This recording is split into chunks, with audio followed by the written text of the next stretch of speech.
You guys hate the NFL honors. I hate the NFL honors. Everyone doesn't like the NFL honors. It's a cool award system, and it's a great idea to try and give rewards to the players that played well because they deserve the credit for what they did. I think it's a great idea, but the execution has been very, very off. A lot of problems. There's a lot of problems with it. People don't like that the MVP is a quarterback award. Some people think that the comeback player of the year voting is really flawed because it's not very clear what that award is. And it's just we're giving these awards to these players when the system is abundantly flawed. So, I collected some of the biggest ball knowers that I know that I've interacted with on Twitter, that I've had on the podcast, and had them vote on some NFL honors, awards, whatever you want to call them. Most improved player, defensive rookie of the year. It's some of the stuff that the NFL honors does, like defensive rookie of the year, offensive rookie of the year. But then I also added an overall rookie of the year. I replaced MVP with player of the year. I still have some of the originals, right? Coach of the year, assistant coach of the year. But I also added some new stuff. Most improved team, most improved player. I thought it was a great idea. It's very clear the other people I had on to help make these decisions loved it. But I want to tell you a little bit about the data collection before I present each of these awards. I get it, not everyone is interested in data collection, but I want to be transparent. So for those of you that disagree with any picks that we made, I want you to understand how we came to that conclusion. And if you see any flaws with this system, feel free to comment them down below, because I plan on continuing to do this for the next couple of years. So the first step was just listing all of the awards, right? And then I sent all of these people a ballot of each award, and then I made 3 numbers right below it, 1, 2, and 3.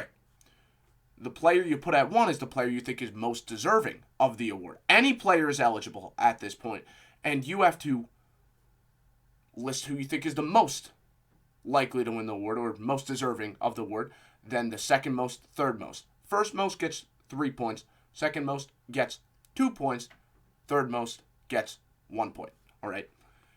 And after I collected all of those results, I tallied them up, counted, and everyone who was within 6 of the player who had the most points or votes, whatever you want to call them, ended up being a finalist. And then I sent everyone a new link, this was in a Google form, that allowed them to only pick one of each finalist for each different award. Some of these didn't have a finalist, didn't have multiple finalists. There was no vote among finalists because there was just a runaway winner. Other ones, like Veteran of the Year, there were a lot of names in that Google form. It was just a popular vote. Whichever player had the most votes out of the finals ended up winning the award. Very simple. It was a very interesting experience. I think the people that did it loved it. It sounds like they're ready to do it again. I hope you all enjoy. This project has taken up a lot of my time, but I'm really excited to see what you guys think of it.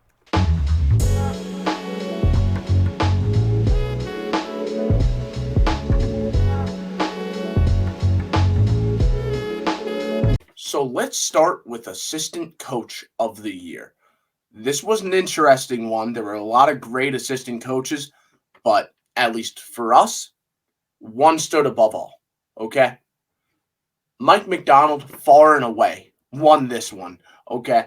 Jim Schwartz was great. Bobby Slowick was great. Ben Johnson was great. But Mike Macdonald was the only finalist for this one because he just absolutely killed it. And I figured, who else should I have on to talk about Mike Macdonald than the Seahawks fan who now has him as his head coach? How do you feel about Mike Macdonald and the beautiful season he had with the Baltimore Ravens as the defensive coordinator? So you alluded to it. I'm going to ask everybody listening to my explanation to ignore the Seahawks helmets and jerseys in the background momentarily while I mention the fact that the Ravens defense this year was the best in the NFL.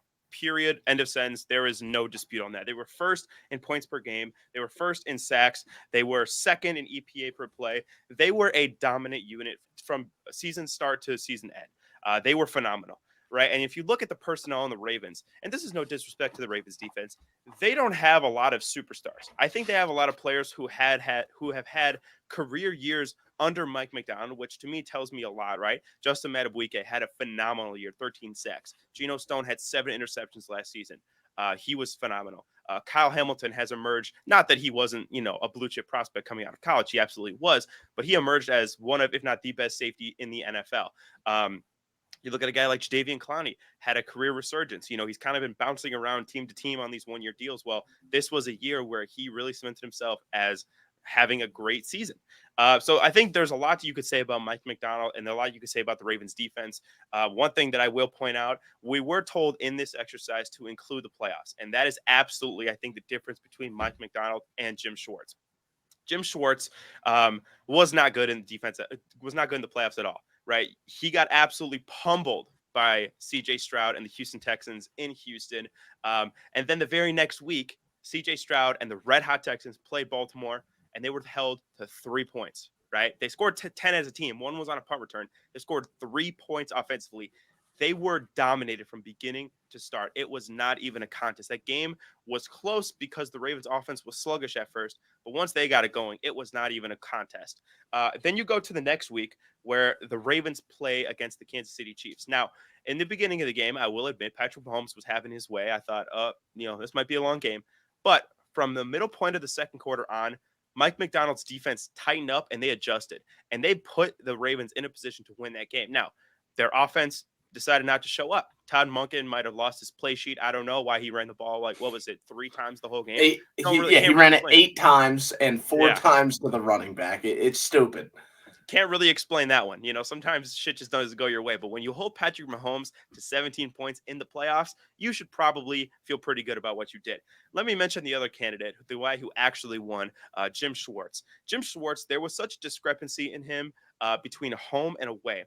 At a certain point this year, home versus away, they averaged 13.1 points per game at home, 3.6 sacks per game, and had a 60 QB pass rating. Those are really good numbers at home. But then you look at the away numbers and you say, away numbers, they're averaging 30 points per game. They're getting 1.8 sacks a game, so that's half, and then 90 quarterback rating, up 30 points. Listen, you pair that, the terrible home and away splits, with the lack of playoff production like Mike Macdonald has, I think the choice is obvious. I think that Mike Macdonald is your assistant coach of the year. Yeah, so you say actually won, we're referring to the NFL honors when you say that.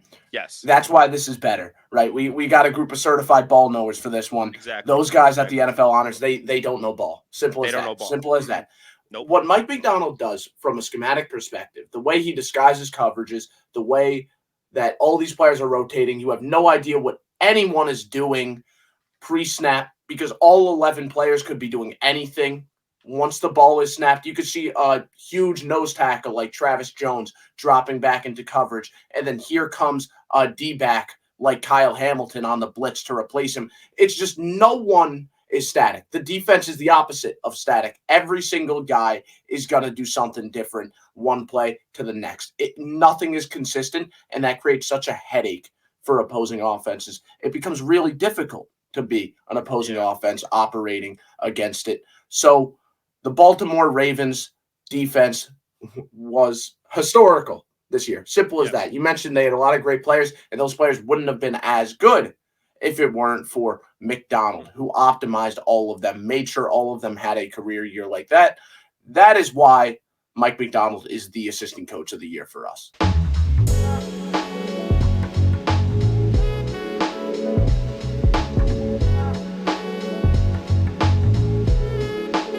And now, coach of the year. We ended up with 2 finalists for this one. Those 2 being Kevin Stefanski and DeMeco Ryans. DeMeco Ryans obviously had a great season, even with his quarterback going down. I mean, he started multiple different quarterbacks throughout the season and still ended up making the playoffs, right? The offensive line played great. Nick Chubb went down, but there were still a lot of issues all over the place.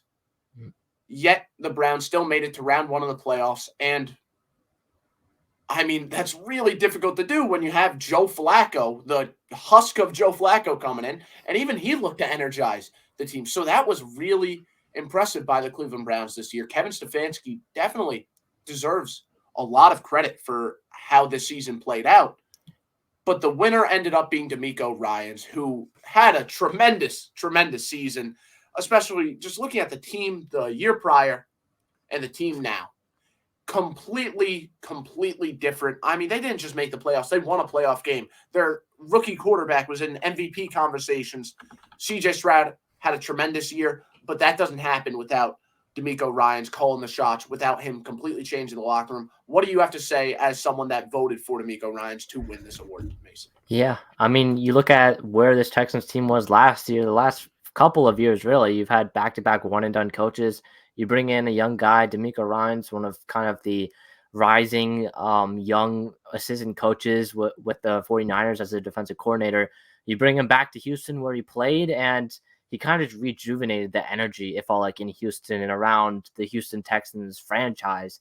And it kind of, like, it was contagious. It went to the players, and you could really tell that he won over the locker room. And the I mean, we look at some of the other coaches in the NFL that continue to win over the locker room and have a lot of success. DeMeco Ryans did that right from day one and took this team from where many believed they were, 3-4 win teams in contention to have number one overall pick. And like you mentioned, not only did they make the playoffs, not only did they win the AFC South, they won a playoff game as well. DeMeco Ryans is in my opinion, I know you can make the case for Kevin Stefanski, but Ryans, in my opinion, is definitely the coach of the year.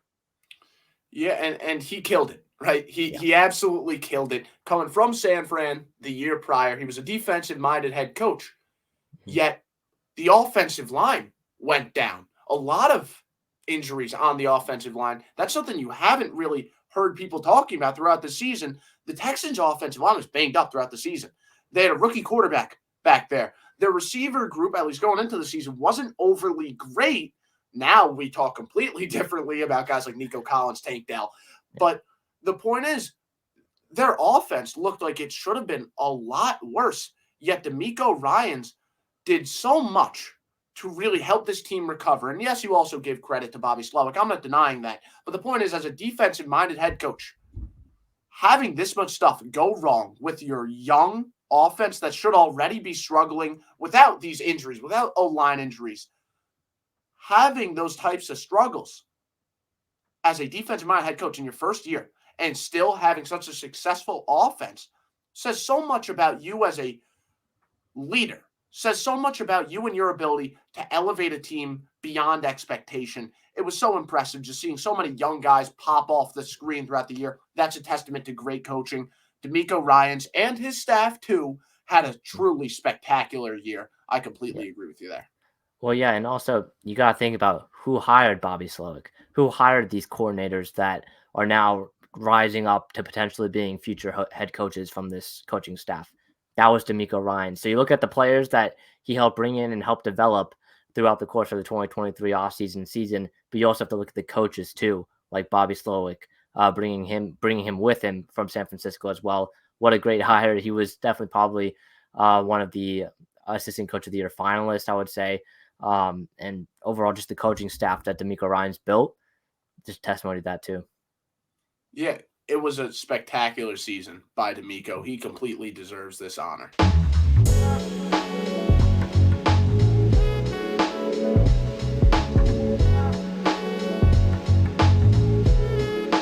So now we have Offseason Move of the Year. This is a really interesting one because it was a very, very active offseason, but it was widely agreed upon that there was one winner. We don't even have a finalist for this one besides the winner. The DJ Moore trade. I mean, of course, I brought in the Bears fan to talk about it.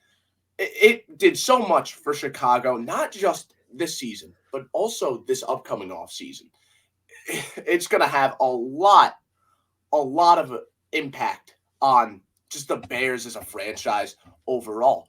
But it was huge for them just last season alone, and now it's going to continue to benefit them. Please tell us, why was DJ Moore and the additional draft value for the Bears. Why was that so impactful compared to an offseason of moves that were also hugely impactful, like Jesse Bates to the Falcons and Baker Mayfield to the Buccaneers? So many great moves, but this trade with the Bears doesn't just reign supreme, but far and away separate itself from the rest.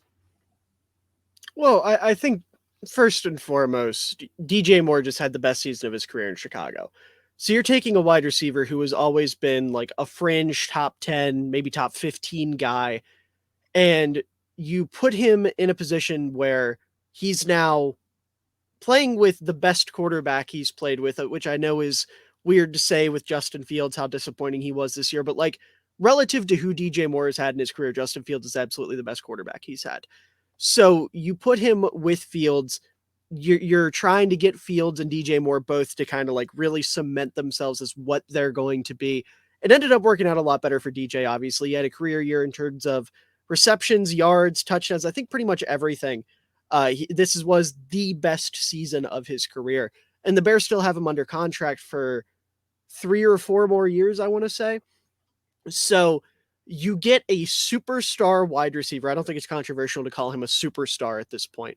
A superstar wide receiver alongside 2 first-round picks, one of which you end up trading again and drafting Darnell Wright, who was the best rookie offensive lineman.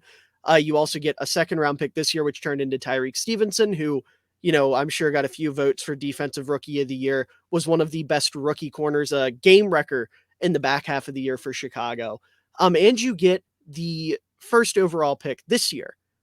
Like, everything that Chicago gets in this trade is so incredibly massive for, like you said, not only this past season, but the future, because now that 1st overall pick with Justin Fields disappointing, you're now in a position to take Caleb Williams. You're in a position to trade down 1 spot and take Drake May if you want to do that. You can trade down even further, stick with Justin Fields, maybe go grab Marv, whatever. Like, you are in such a great spot if you're Chicago. Like, that singular trade not only gets you that superstar player and a couple young assets immediately, but it sets you up for the future. Like, this is one of those rare instances where a trade works out so perfectly at the point of the trade, and it sets you up beautifully for the future. Like, there's no way you can look back at this 5 years from now and be like, oh man, the Bears really shouldn't have traded away that pick. Because no matter how good Bryce Young can turn out to be, because I do think there's still a lot of potential with Bryce Young, I still think he can be an incredible quarterback in this league. You're in such a great spot as Chicago. And then on Carolina's side of things, yeah, you trade away DJ Moore, which sucks. We obviously saw their wide receiver core really struggle this year. Adam Thielen was their best receiver at the ripe age of like 74. So it wasn't a great environment for your young quarterback, but Bryce Young still showed the flashes you want to see. In spite of the lack of receiver talent, in spite of the offensive line being very inconsistent, in spite of the horrible atrocities being committed in the coaching room, Bryce Young still showed like flashes of, hey, this kid can be a superstar in the NFL one day if you get him in the right spot. I mean, but listen, this move didn't win this award because it was fair on both sides. Well, no, both teams really benefited. I had to give the Panthers their flowers. Sure, I'm just saying, you got to look at it from both ways. Young was a disappointment, was he not? And the point is for Chicago, yeah, the 1st-round pick is a very valuable asset, but they have more than doubled that value because they got DJ Moore. They have the 1st overall pick this year that they are probably going to use to get their guy. We'll see. It seems a lot like that's the case, but just the amount of doors that this opened for Chicago means so much. Absolutely. And yeah, Carolina might have got their quarterback in the future. Maybe, maybe not. But this move won this award because of what it did for Chicago. Well, absolutely. There is no doubt about it. Absolutely. But listen, you get on me all the time for only talking about the Bears. I had to bring up Carolina just because they were involved in this trade. You know, they were involved. They were involved. They did add DJ Moore as if he was a bag of chips. And with Chicago, he proved he was a lot more than a bag of chips. Offseason move of the year goes to the Chicago Bears for their acquisition of DJ Moore and this upcoming 1st overall pick.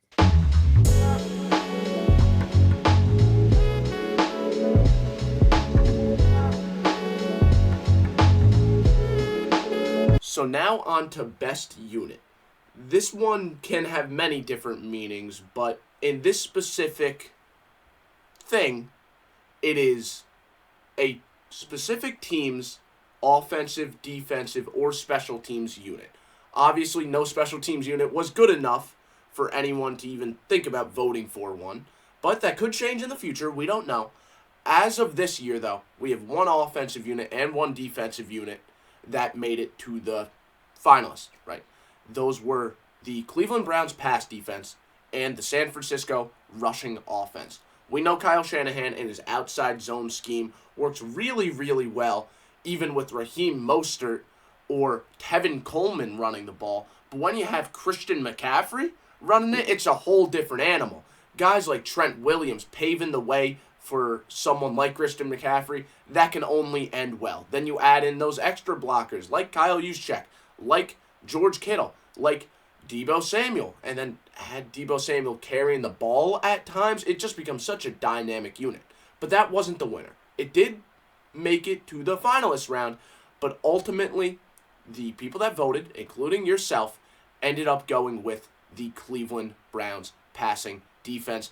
Why did you make that choice, Jake? Yeah, I think a lot of it boils down to Jim Schwartz. I mean, he's a guy that they brought in, and nobody really knew what to expect out of his defense. I thought there was going to be a positive impact, but I think it was hard to project how good they were going to actually be, and I don't think anybody really projected them being this good. We all know how good Myles Garrett is. He just won Defensive Player of the Year. The dude is fantastic. He's one of the best edge rushers in the league.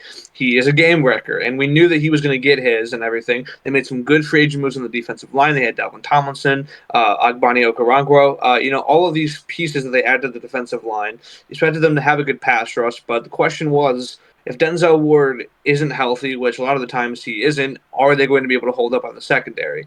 And that was the case, and they held up fantastic. A lot of that was due to Greg Newsome.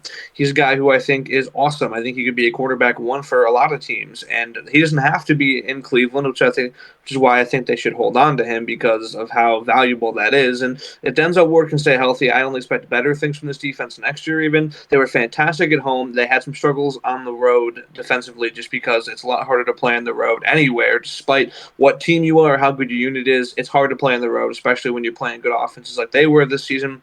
And that's the thing is they weren't even playing terrible offenses. They had to play Baltimore twice in a year, and they beat Baltimore. They had Greg Newsome with that pick six against Lamar. I mean, they had a tough division. Obviously, there were some injuries. I don't even think they faced Joe Burrow this year, but they had a lot of injuries. In the division, it would have been a lot harder path if they hadn't. But they played some good teams and some good offenses this year, and really showed that they could hold their own against them. And yeah, like I said, I mean, 171.1 yards per game in the pass game. That's only second to the Jets. I mean, only by 3 yards too. I mean, they were outstanding this season. I don't think there was a defensive unit better than them, and overall, I don't think there was a better unit than them this year.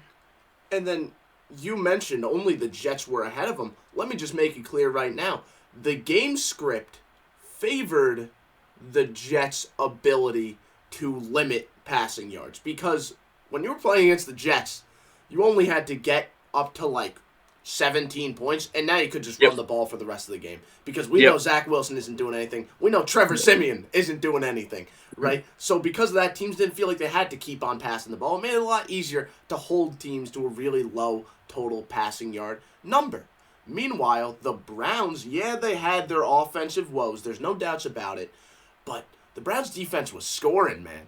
Okay? It wasn't just, we're going to prevent you from scoring. We're going to take six the other way. Denzel Ward, pick six. Martin Emerson was forcing interceptions constantly. And then Myles Garrett forcing fumbles. This was a unit that elevated the entire team. It didn't just prevent the other team from scoring.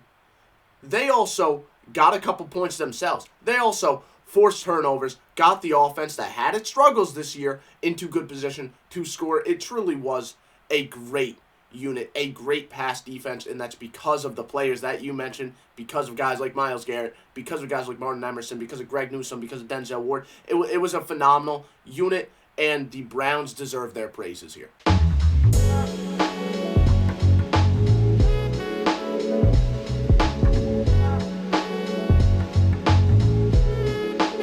And now the big one, Offensive Rookie of the Year. This was a great year for offensive rookies. We had two players with downright historical seasons, both of which are the finalists. Puka Nacua and CJ Stroud. Nacua having, I don't even know if arguably, I feel like a lot of people would agree, the best rookie wide receiver season of all time. And then CJ Stroud having the best rookie quarterback season of all time. Who do you have winning that? Who do you have winning the Offensive Rookie of the Year?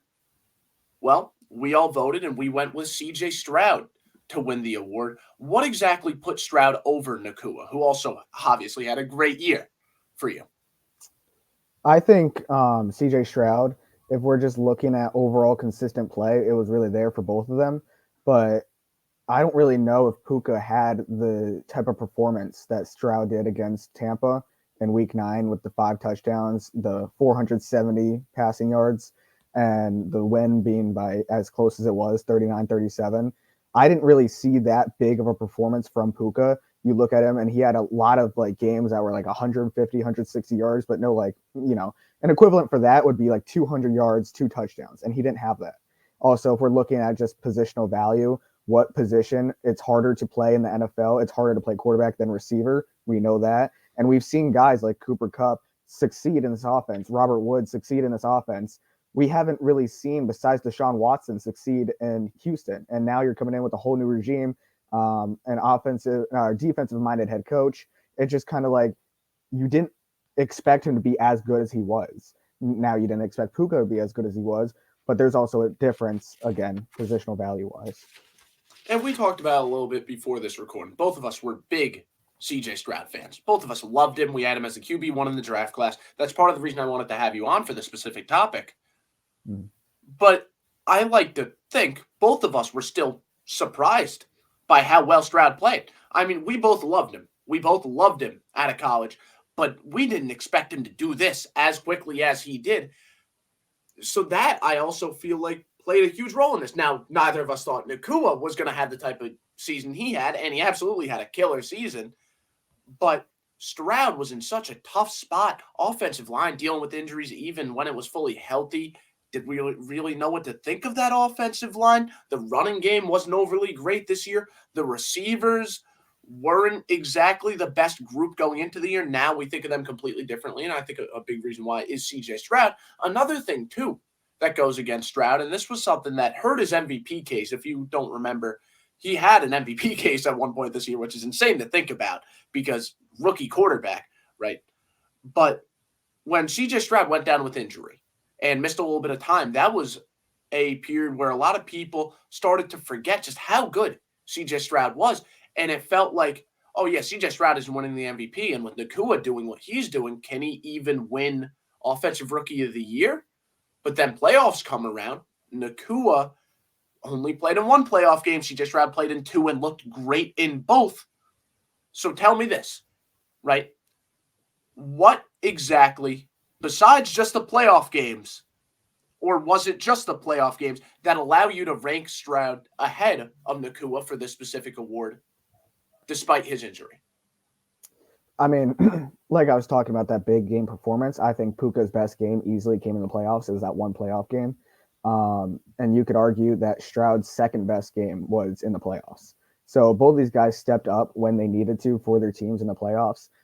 Stroud's came out with a W, so that does give him a little bit more of an advantage in the fans and the voters' eyes. The next weekend's Baltimore, he really didn't do that well. But it's kind of hard to just not to hold that against him because you don't know if Puka would have defense in football. Yeah, and you don't know if Puka would have came out the next week and put up, maybe 20 receiving yards. Like you can't really hold that against him and not have something else to hold him on the same level for Puka. But I mean, the Ravens were a great football team. Kind of hard to hold that against a rookie quarterback playing in one of the biggest games in your franchise's history, probably the biggest. It's just a lot of stakes, and I don't think really any rookie has maybe ever had to live up to that. Yeah, Stroud, killer rookie season by him. I completely agree with you there. Nacua, of course, deserves his flowers, and it sucks he had the same rookie year as another great player, because Nacua deserves an award, and it sucks we're not going to give him one, but he truly does deserve an award. It just sucks his rookie season overlapped with CJ Stroud. So Nakua, of course, had a great year, but CJ Stroud, because of the performances against the Buccaneers, because of his performance against the Cleveland Browns, which was also a great defense in the playoffs. And I mean, you look at that Cleveland Browns performance compared to the earlier Texans versus Browns game, completely different. The reason why is because CJ Stroud wasn't healthy in the other one. So Stroud deserves this award. I'm very glad both of us choose to give it to him, and so do the rest of the people that voted on this award. So CJ Stroud, phenomenal player, Hall of Fame rookie season, historic rookie season by Stroud. You'll love to see it, and yeah, that's why we have him winning that award.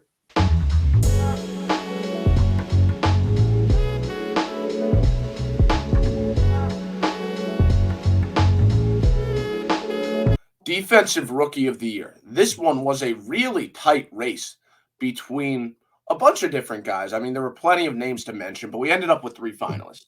Those 3 were Will Anderson, Jalen Carter, and Kobe Turner. Kobe Turner was great with the Rams. Aaron Donald, he's an older man now. Okay, he needs some help from the young guys. Kobe Turner was that guy for them. He was.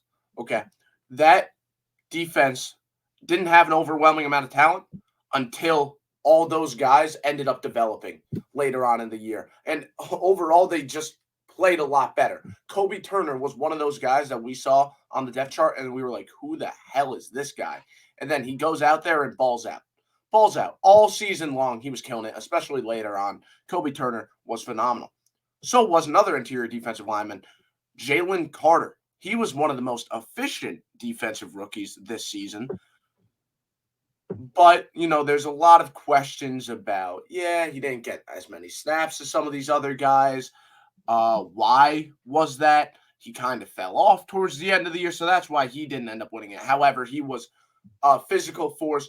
He was making plays with his agility, a bunch of stuff. When he was on the field, he was a dominant player. He just wasn't on the field quite enough for him to win it. The winner was edge rusher Will Anderson on the Houston Texans. He was phenomenal this year. And I want to hear you, Jackson. What was your take on Will Anderson and the Defensive Rookie of the Year caliber season he had? You know, Patrick, this is the player that I voted for my Defensive Rookie of the Year.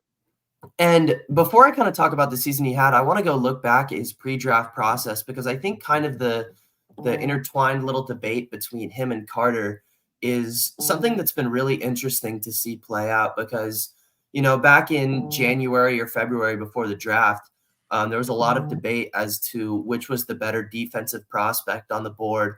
And off of pure football ability, I had Carter by a solid tier. When I looked at Anderson coming out of college, I thought, this is a guy who I think is going to be a pretty consistent edge rusher in the league. Maybe be a frequent double-digit sack guy, consistent Pro Bowler, maybe a few All-Pros here and there. But I didn't think he was going to quite have that top-tier ceiling in his game. I thought maybe he's going to be like a Hassan Reddick or a Brian Burns caliber of player, but maybe a little bit further away from the Micah Parsons, the TJ Watts. And I think that what he did this season proved me wrong, because you look at his pass rush win rate and his double team rate, he is right up there with the likes of Micah Parsons, Myles Garrett, and TJ Watt. He actually finished third in that category, right above TJ Watt, who a lot of people were claiming should have won Defensive Player of the Year this year. I really like Anderson, and I know that there were a lot of people who were somewhat worried about him making the transition from a consistent wide 9 rusher at Alabama to kicking inside a little bit more towards a 7 or 5 tech in the 4-3 system at Houston. And I think that transition was pretty seamless out of him. He still managed to defend the run at an incredibly, incredibly high rate this year over in Houston. His pass rushing was second to none over there. And I think what he did this year sort of proved me wrong as to the caliber of player that he can be in this league in the future, because I think that his ceiling looks like it is going to be up there with some of the best pass rushers in the league. Yeah, he was great for a rookie, and he showed a lot of discipline, right? I think that was the main thing that really popped off about him. Yeah, he had talent. Yeah, you know, he was technically sound. But his ability to maintain, contain, his ability to consistently work off his other pass rushers and their pass rush lanes, his ability to stay disciplined throughout the season, not over pursue. Even though he has the ability to make plays while over pursuing, he could also miss some tackles while over pursuing. That's kind of the double-edged sword of being an aggressive defensive player. He wasn't aggressive, okay? And that's not a bad thing. I feel like people hear, oh, this guy wasn't aggressive, and then all of a sudden they think it's bad. The great players in this league can balance aggressiveness and caution.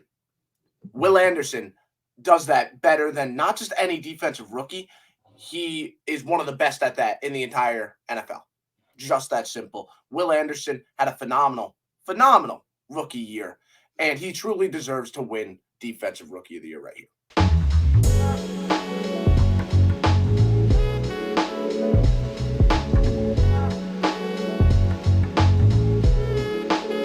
And now on to the overall Rookie of the Year award. We have the winner of the Offensive Rookie of the Year award, CJ Stroud, and then the winner of the Defensive Rookie of the Year award, Will Anderson.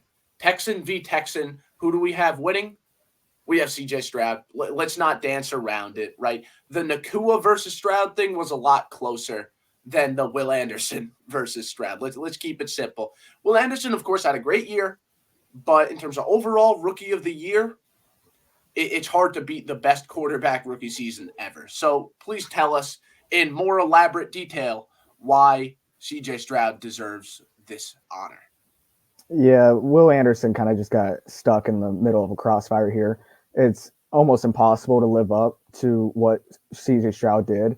One of the best rookie quarterback season ever, and the only way Will Anderson could have topped that is the best, edge rusher season ever, and he didn't have that. He had 7 sacks, and he was really heavily double teamed, but really the double teams is all you're leaning into as a case over CJ Stroud. Other than that, if you're just looking at the base numbers, they were good, not amazing. Like, it's not like he put up 17 sacks as a rookie or something like that. CJ Stroud, he's out here throwing for 23 touchdowns, leading the NFL in interception percentage. It just, Will Anderson simply didn't do what CJ Stroud did on the equivalent for defense. And think about how much better Stroud's season would have looked if you take out that Cardinals game, right? And the Cardinals game wasn't even like awful, but I mean, before the Cardinals game, what do you have? 1 pick, no picks? I think he only had 1 at that point. He had 2. He had 2? Yeah. He had 2. But then in that game, he had 2 more, right? 3. 3 more. So yeah, not too great, but he ended the season with very few interceptions. You take out that 1 game where he threw 3, and now it's like nearly perfection from the quarterback position, it looks like. Stroud just had a phenomenal year, again, throwing to a supporting cast that wasn't bad, but it wasn't anything anyone was riding home about, right? Again, without a running game, it's so hard to be a great quarterback without a great running game. Offensive line was banged up. He was the catalyst for this offense looking so much better this year. Say what you want about Slowick. Of course, he did his job helping him, but it wasn't like some scheme that was overly quarterback friendly. It was just CJ Stroud consistently putting the ball on the perfect spot, play after play after play. It was beautiful to see. Yeah, I mean, that one Cardinals game was literally the only game of the season where CJ Stroud had more interceptions than touchdowns. And even that, he did his thing. 340 passing yards, 2 touchdowns, and completing 73% of the passes. It's not like he just completely threw a goose egg out there. It's just he had a great, phenomenal season, and it's just unfair for Will Anderson at this point. Absolutely. The only knock on Stroud is the injury, but he made up for it by having one of his best performances, one of the best quarterback performances of the season in the wild card round of the playoffs. Okay, against a phenomenal Browns pass defense. It says so much. If I remember correctly, he had a perfect passer rating in that game too. It's insanity. This is a rookie doing this stuff. He played like a veteran. The numbers show not just veteran type stuff, but amazing veteran type stuff. If you ignore the fact that he was a rookie, this is still a phenomenal year. A phenomenal year. Factor in the fact that he was a rookie. This is a historic season by CJ Stroud at the game's most important position. You got to love seeing it. You really do. CJ Stroud, tremendous season by him. He deserves the Rookie of the Year award.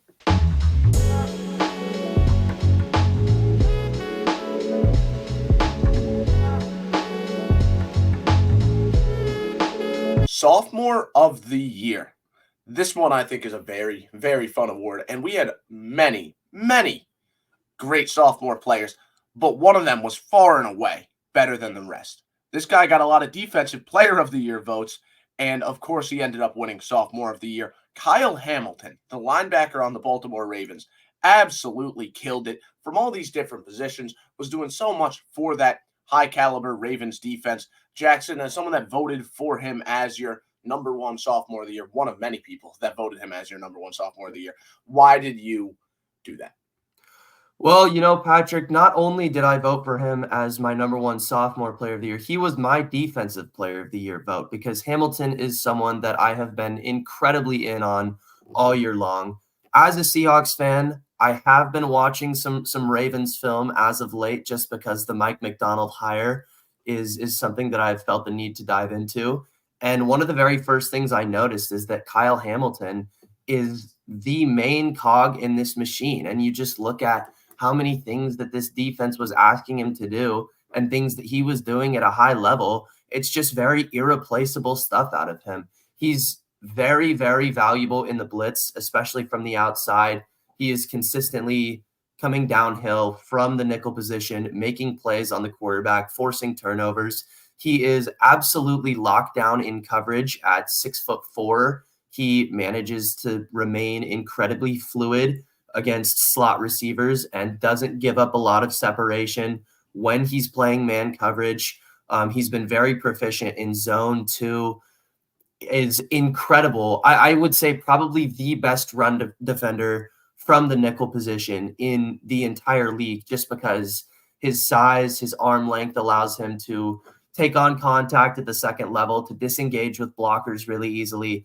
And he's a really good tackler and can come downhill really, really effectively, make plays on a ball carrier.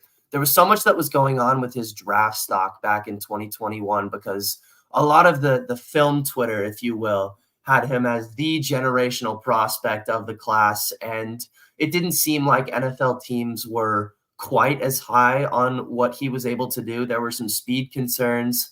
Obviously, there was that one video that came out in training camp of him getting torched by some like 6th-string slot receiver in press man coverage. And yeah, a lot of people had some very major reasons to be low on him.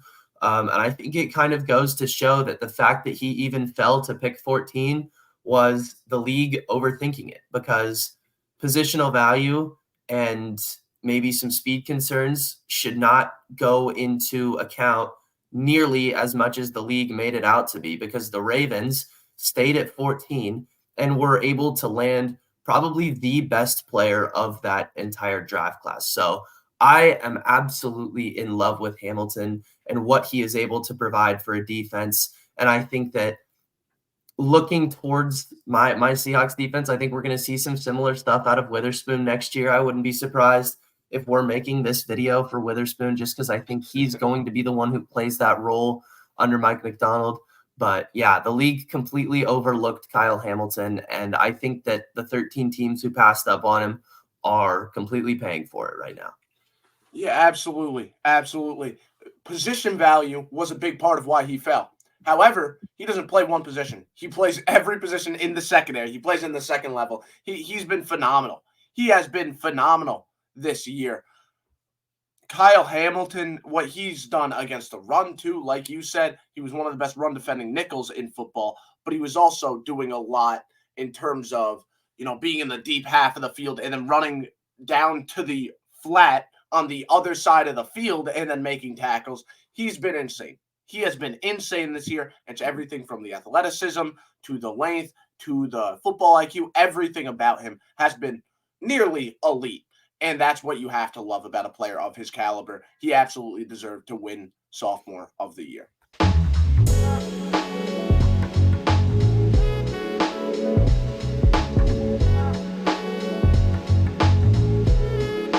Veteran of the Year.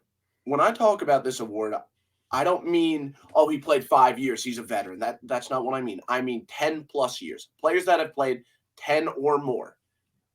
And this season has to have been their 10th, is what I mean. So I guess 9 plus, whatever. You get my point. Veteran of the Year. There were plenty of finalists for this one, and we have 3 winners. We had a 3-way tie for the winner. So we have Aaron Donald as a finalist. Joe Flacco, great story, as a finalist. Khalil Mack is another finalist. Mike Evans was a finalist for this one. Jason Kelsey, Trent Williams, and Matthew Stafford. That's a lot of guys, but only 3 ended up winning. Those 3 were Trent Williams, Matthew Stafford, and Khalil Mack. I have a Bears fan here, and he's going to talk about Khalil Mack. He's excited to talk about Khalil Mack, but he wants to start off with Trent Williams because Trent Williams is a certified dog, and we love linemen here. So go right ahead.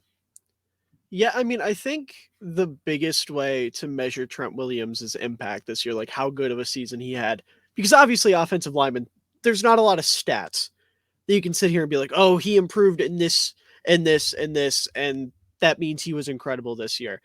If you look at the 49ers offensive line, Trent Williams is the only guy there. It's Trent Williams and then 4 replacement level starters. And the games where the Niners missed Trent Williams, he was out for, I believe, 2 weeks this year, maybe 3.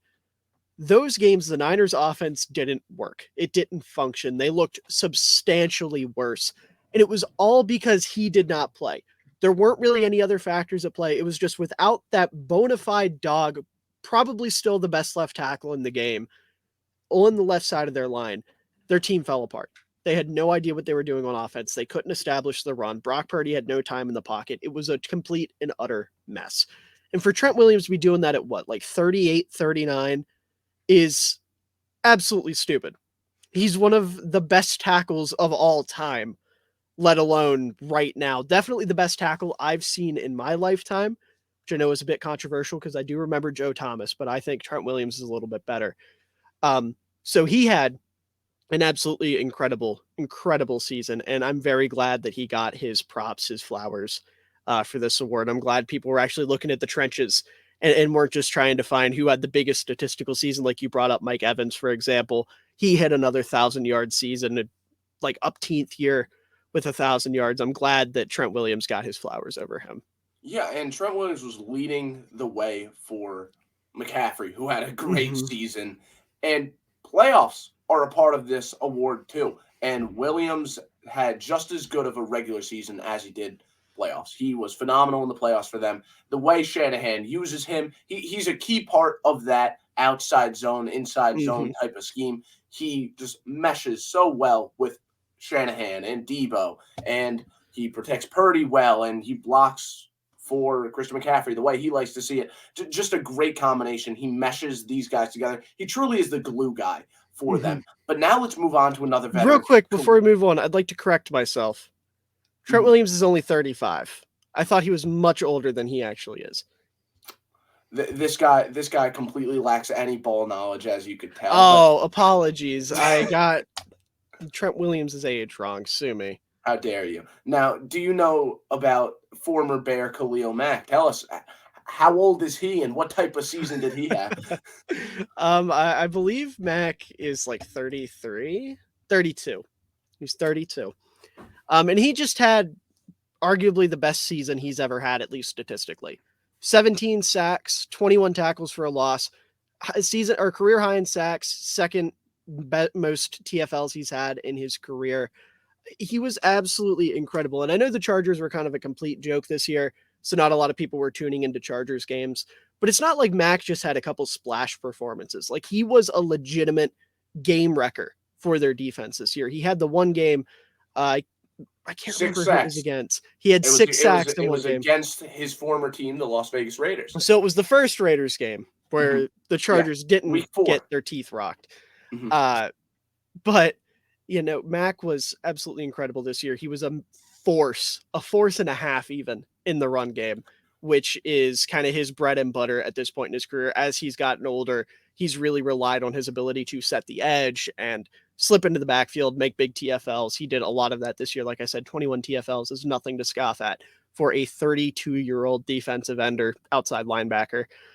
So he was absolutely incredible for the Chargers this year. It made me smile. I was so happy to see him have a big year. I missed that version of Khalil Mack. Like, this is the guy that, you know, is going to be a first ballot Hall of Famer. Like, this is the Khalil Mack that we all know and love. And looking at his stats here, I have them pulled up off to the side. This is also, we remember that big year he had in Chicago, his first year with the Bears, where he was consistently forcing fumbles. He had 6 forced fumbles. He had 5 this year. So that was another statistical category where he was huge. He also knocked down 10 passes, which is wild, considering they actually do drop Mack in coverage a tiny bit. So, like, all in all, started in every single game. Absolutely incredible performance for somebody that a lot of people, including myself, were kind of looking at as like, okay, he's hit his peak. Now he's kind of on that downward trajectory. We knew what Mack was. Now he's kind of falling off. And we were talking about it off air. He's about to probably get cut, not because of his performance, but just because of how much money he's making, the direction the Chargers are going. And that's going to open up a guy who's coming off the best season of his career at 32 years old to go sign with whoever he wants. And if he goes, signs with a contender, gets himself a ring, first ballot Hall of Famer for sure. Now, how about the veteran on the other LA team, Matthew Stafford? What type of season did he just have? I mean, it was ridiculous. He elevated someone like Puka Nacua, and even with Cooper Kupp out, he was still able to do damage. Stafford's arm is still a weapon, man. He is ridiculous slinging the rock, I do gotta say. But tell me, just how much should we value this season that Stafford just had? Yeah, I mean, another guy we were talking about in the offseason, we as in the NFL community, not specifically you and I, we were questioning whether or not Stafford still had it. He had a rough year last year, couldn't stay healthy, and he comes in this year with a major elbow ailment, or coming off a major elbow ailment, excuse me. So there were questions about, like, can he still sling it? Can he still be the Matthew Stafford we all know and love that plays tough as nails, isn't afraid to just let it rip, almost like not quite a gunslinger, but close enough to the point where he's going to hit big throws. And he did that and more. He was absolutely incredible. I mean, nobody had any expectations for the Rams this year, and they were competitive all the way throughout the season, primarily because Matthew Stafford was playing at a high level. 24 touchdowns, 3,900 yards, which by his standards isn't a lot, but considering the year he was coming off of, where he's at in his career at the ripe age of 35, like, it was a really, really big year for Stafford. And you mentioned him being able to come out and elevate Puka Nacua. They didn't have Cooper Kupp for a large portion of the season, so he's rolling out there with a bunch of nobodies and a 5th-round pick, and still winning really, really competitive football games against really good teams. I remember you and I had talked about it early in the year when they went up against the Ravens. And a lot of people were looking at that as like, oh, this is going to be an easy win for Baltimore. I said it was going to be a trap game, and it almost was. They took them to overtime. Baltimore had to win off a punt return in overtime. That was primarily because Stafford went in and played a dang good ball game against the best defense in football, despite everything. Insanely high-scoring game. I mean, it was far from a defensive game. It was Stafford versus Baltimore versus the best defense in the NFL, and he still went out there and dropped a 40-burger. I mean, it was insane. Stafford had a ridiculous year being a veteran in that Sean McVay scheme. You really do love to see it. He's a quarterback that's going to have a couple more years of juice in him, and maybe we see him not just tie for Veteran of the Year next year, but maybe we see him win it straight up next year. I wouldn't be surprised by it. So Matthew Stafford, very deserving of this honor. So, yeah, the 3 are Trent Williams, Matthew Stafford, and Khalil Mack. All 3 had ridiculously good years. Despite their age, you got to love seeing that.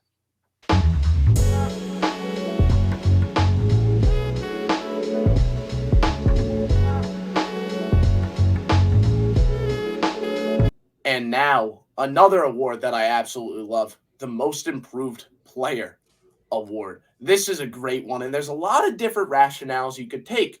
And position value does kind of play a role in this. We try and minimize that with this award, but it's difficult to completely remove it. So we are going to have a quarterback that made it to that finalist round. His name's Baker Mayfield, although I do think he deserved it. He had a very good year after several disappointing years, right? And he truly revived his career yet again with the Buccaneers. Super impressive to see him do that. Great year by Baker Mayfield. He deserves to be in this conversation. Then another finalist, a wide receiver, Nico Collins with the Texans. Yes. Do you mind if I interject real quick, Pat? If you want to, go right ahead. Yes, real quick about Nico Collins. First of all, I love showing love to my boys in the trenches. We'll get to that in a second. But Nico Collins, I saw the talent. I saw the talent coming out of college, and I was waiting for the moment that he finally grew into his own as a player. And just to see him come out with CJ Stroud this year and finally have somebody that can dish him the football, and for his route running and just knowledge of the field and awareness to show through out there on these off-schedule plays that he's been making, I'm so proud of him. Just wanted to throw that out there. Yeah, Nico Collins had a ridiculous year. He helped his rookie quarterback out a lot. But now we got Justin Madubuike. I mean, this is a name that isn't exactly a household name. It definitely wasn't last year. But he was ridiculous from the interior. He was the best pass rushing D lineman in all of football, or interior D lineman for sure in all of football. You could honestly make an argument he was the best pass rushing D lineman in all of football. I truly do feel that way. The amount of double teams he saw throughout the year and just constantly generating pressure, he was ridiculous. But tell me, how do you feel as the D lineman expert yourself? How do you feel about Madubuike and his big breakout season? Going from 5.5 sacks in 2022 to what was it? 14 sacks this year. Yeah, 14 sacks in 2023. First of all, just the jump. For those of you that don't know how hard it is to get a sack, that would be like if imagine a seventh overall or seventh round pick running back goes to a team and is the third string the year before and gets like 2 touchdowns on the goal line and then has like 27 touchdowns the next year. All purpose. This would be the kind of jump that we're talking about a player making. But the Ravens this year in dire need of a pass rusher and a pass rushing star at that. And Jadeveon Clowney kind of did step into that role for a little bit, particularly when they got to the playoffs, right? But Justin Madubuike from the interior forcing a lot of those pressures for Clowney in the first place. So a lot of cleanup sacks that he didn't get credit for in the first place. But Madubuike himself taking matters into his own hands, becoming the stud that they needed on this group because of Defe Owe. He had shown a lot of promise in the past, but didn't really become the big pass rusher they drafted him for in the first round. Same with David Ojabo, who, I thought was going to take a bigger step this year, but, that injury is still causing him problems out of Michigan. But yeah, I just think Madubuike was the ultimate champion of this group, and I'm glad that he's winning this award.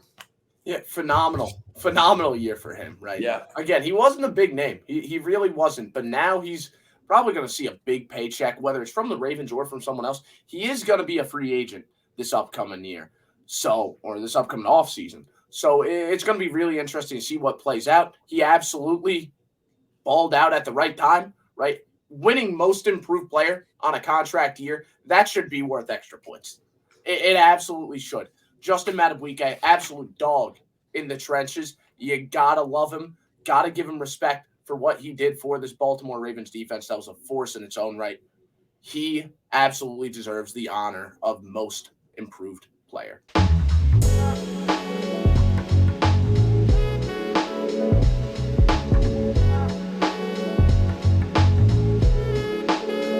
And now on to most improved team.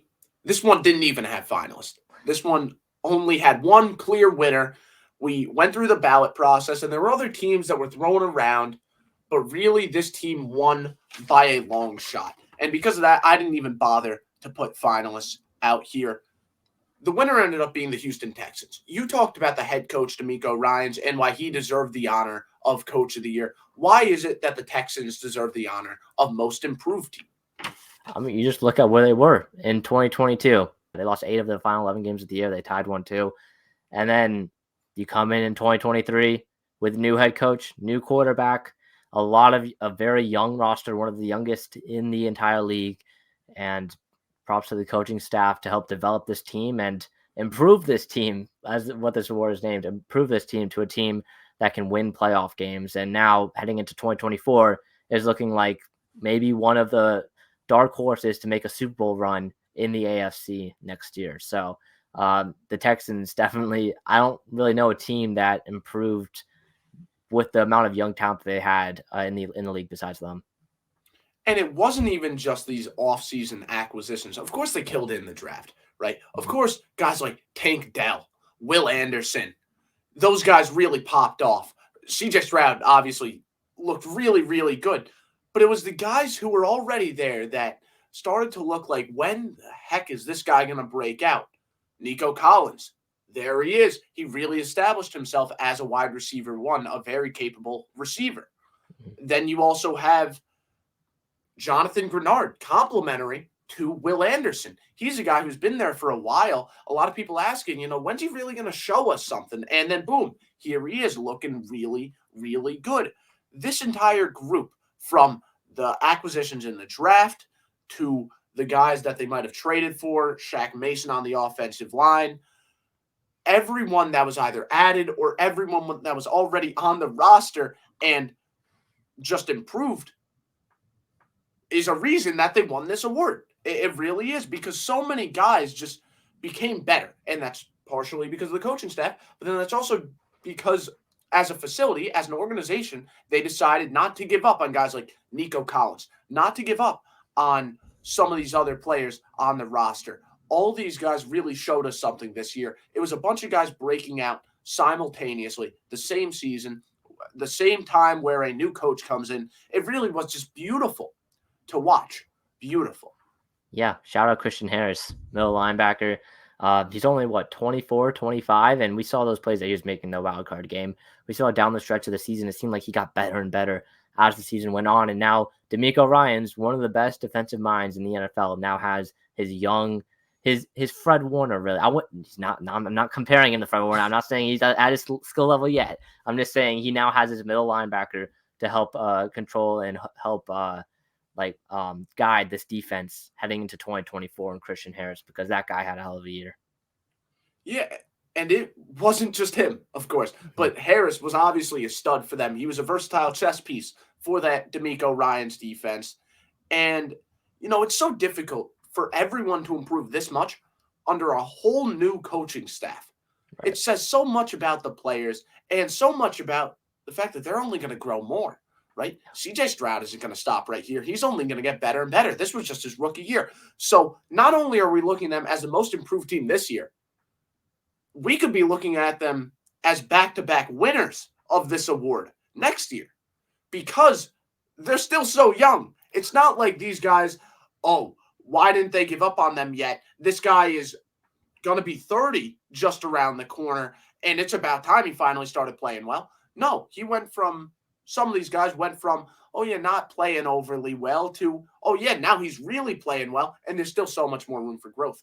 We could absolutely see this team winning the award again next year. Tank Dell stays fully healthy. CJ Stroud only takes another step forward. Slowick's back. Maybe the run game looks a little bit better next year. Yeah. Offensive line stays healthy. Guys like Christian Harris have a better feel for the DeMeco Ryans defense. Will Anderson with another year of experience under his belt. It should be amazing to see. This group gives me so many positive vibes. And it's not just because of this year. It's because there's even more potential beyond this season. Yeah, they're definitely one of my favorite teams in the NFL. Just watching them play as a team and how much fun that they're having playing these games. And you could really see down the stretch, especially in that wild card game against Cleveland, they kind of won over a lot of fans' hearts, because just of how much fun DeMeco Ryans jumping up and down, the entire sideline was into it. This team and the culture that was in Houston just changed really in one season. And props to DeMeco Ryans, props to the coaching staff, the players that bought into what DeMeco Ryans wanted to do, and overall turned themselves into a team that we could definitely see making a run in the playoffs next year. Going from the second overall pick to now, they almost beat the Ravens in the playoffs too. Let's not forget, in the first half, it looked a lot like the Texans were going to take that one. They could have made it to the AFC Championship. They had the second overall pick the same year. So it's just fascinating to see it. The Houston Texans absolutely deserve this honor.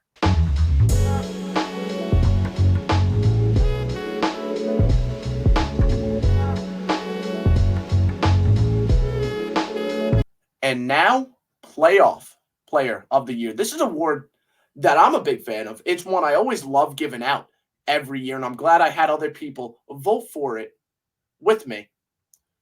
And because the Chiefs ended up winning it all, they had the only two finalists, Travis Kelce and Patrick Mahomes. Both of them are going to go in the Hall of Fame. Both of them have been electrifying so far, and this particular playoff season was no exception for either of them. Travis Kelce was a guy who was disappointing throughout the regular season. There's no doubts about that. He was disappointing. He played below expectation. But then playoffs came around. And I don't know what it was. Maybe it was Taylor Swift or whatever. But when playoffs started up, Travis Kelce went back to that legend that we're used to seeing. He might have not got past 1,000 yards in the regular season this year, but what he did in playoffs more than made up for that. I mean, I remember that first drive against the Ravens when he was making plays on Roquan Smith and then on Kyle Hamilton. He was getting covered really well. But Kelce is coming down with that ball. It's almost Jimmy Graham-esque, but then you have better route running. So it's not fair. It's not fair to see that type of stuff. Yet, he wasn't the one that won it. The guy that won Playoff Player of the Year this year was the guy who was throwing Kelce the rock. It was Patrick Mahomes. And Nico, please explain to us why Mahomes, the quarterback, the Super Bowl MVP, deserved to win this award.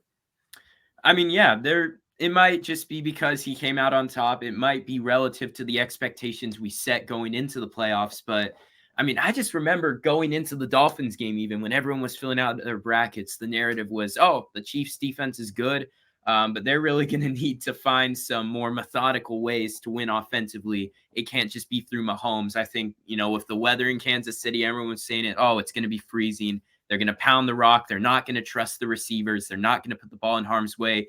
And, Tua came out, and that was kind of the case for him. But then Patrick Mahomes comes out, and the ball is just shooting off of his hand perfectly. He's hitting these guys right on the money. They're moving the ball with ease. They roll in that game. Then they go into Buffalo. Granted, Buffalo's defense was very banged up, but Mahomes was just going band for band with Josh Allen back and forth. Big-time throws all over the place. But really, for me, it was the Ravens game that sort of changed everything. Coming out, those throws to Travis Kelce, and it's like, wow, they're really doing it again, man. After all of that in the Super Bowl II, not the cleanest first half, but, down the stretch, it's just like, even at his lowest, no one's better than Patrick Mahomes when it matters. So, yeah, that's why he gets Playoff Performer of the Year in my eyes. Yeah, and more than anything, it's the leadership, okay? Yeah, what he did on the field was impressive. But this is a team that didn't look like a Super Bowl winner, even looked like a Super Bowl contender in the regular season game. I mean, but it was very clear that when they needed a spark of energy, Mahomes was there to provide it. Whether it was by making some insane improvised play or by yelling at the right guys on the sideline, he was producing, but despite the guys around him not exactly having a great playoff. Okay, Kelce had a really good one. We talked about that. But then, I mean, Rashee Rice wasn't anything outstanding in the playoffs. I mean, MVS had a really good game, but he wasn't a consistent guy for them. McCole Hardman wasn't really much of a factor for them until later on in the playoffs. In fact, in that Ravens game, it was like he was trying to give it away. Right? So, Hardman, I mean, I that game too, like when he was giving up on deep balls, trying to get a flag thrown, just staring at the refs. I mean, Mahomes had the worst downfield passing attack help I maybe have ever seen. It was so clear, and he will. Yeah, and when you have that lack of stability, even at the tackle spot, the tackles were not having a good season. But when you have that lack of stability, it's really tough on a quarterback. Really tough. Yet Mahomes was still making magic happen. He was still making magic happen. And yeah, he had some help from his Robin and Travis Kelce, but still Mahomes, he deserved his flowers for this one. He really did. It was a playoff football team, a playoff winning football team that was there because of their defense, but someone needed to get points on the board. And Mahomes would 1v11 the opposing defense at times, and he would win. And you don't see that much in the game of football because it's the ultimate team sport. Yet Mahomes is almost an exception to that rule. It is beautiful what we see Mahomes doing. So, yeah, that's why he absolutely deserves playoff player of the year. Kelsey had a good season. There were other guys, of course, Trent McDuffie, L'Jarius Sneed, but Mahomes was the guy. Chris Jones was another one, but Mahomes was the guy that really got them there. Of course, being the quarterback, but overall, what he did, elevating that offense, it was tremendous. So he is the playoff player of the 2024 NFL season.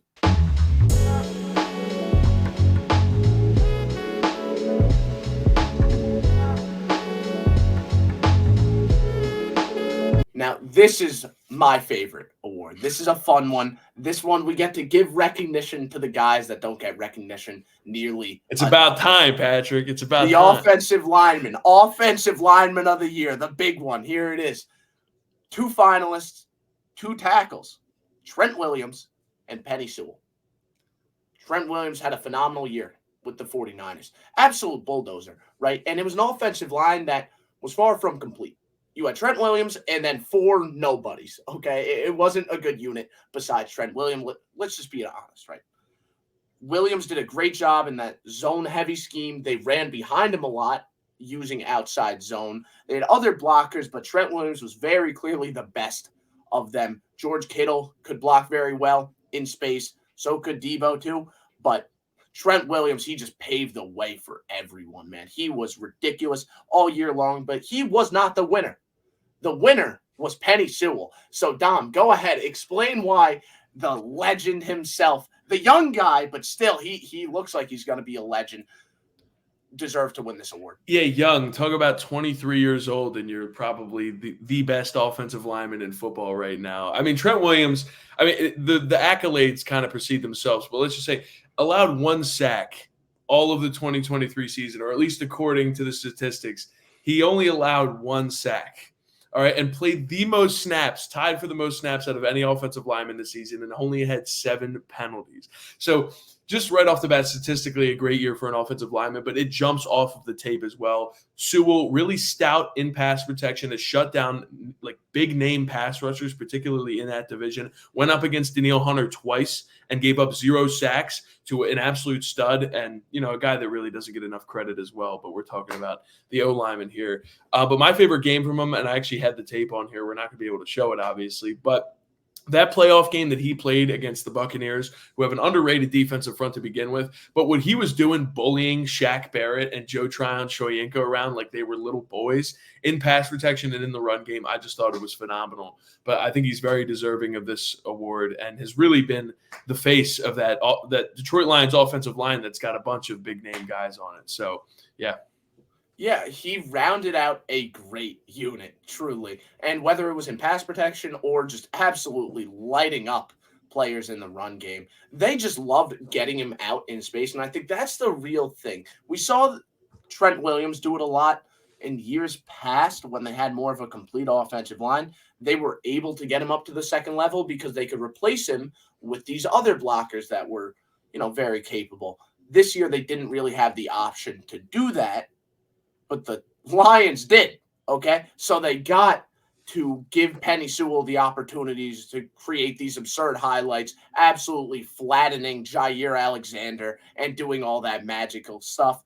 He is a man amongst boys out there. He truly is. He paves the way, and he's a stout pass blocker. Well, and yeah, I was going to say, just the duality of his game right now, the fact that he is so feared in the run game, and the fact that because Ben Johnson working off that run game, running as much play action as they do in Detroit, it's just so advantageous when you have a guy that's a mauler in the run game. And then as a former defensive lineman, pass rusher myself, I know that it completely changes your demeanor when you're worried about a guy as big as Penei Sewell. Either if you're in a 4-eye, him cracking down on a down block on you, or if you're in a wide 9, if he's going to wash you all the way down to the sideline, which I've seen him do to some very good pass rushers as well.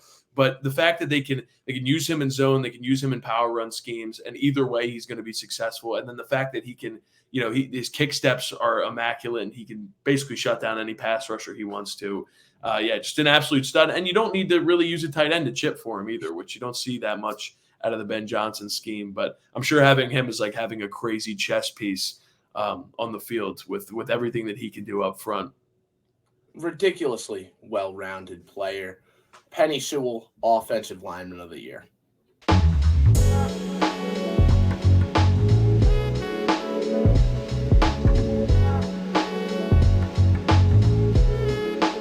And now, Game of the Year.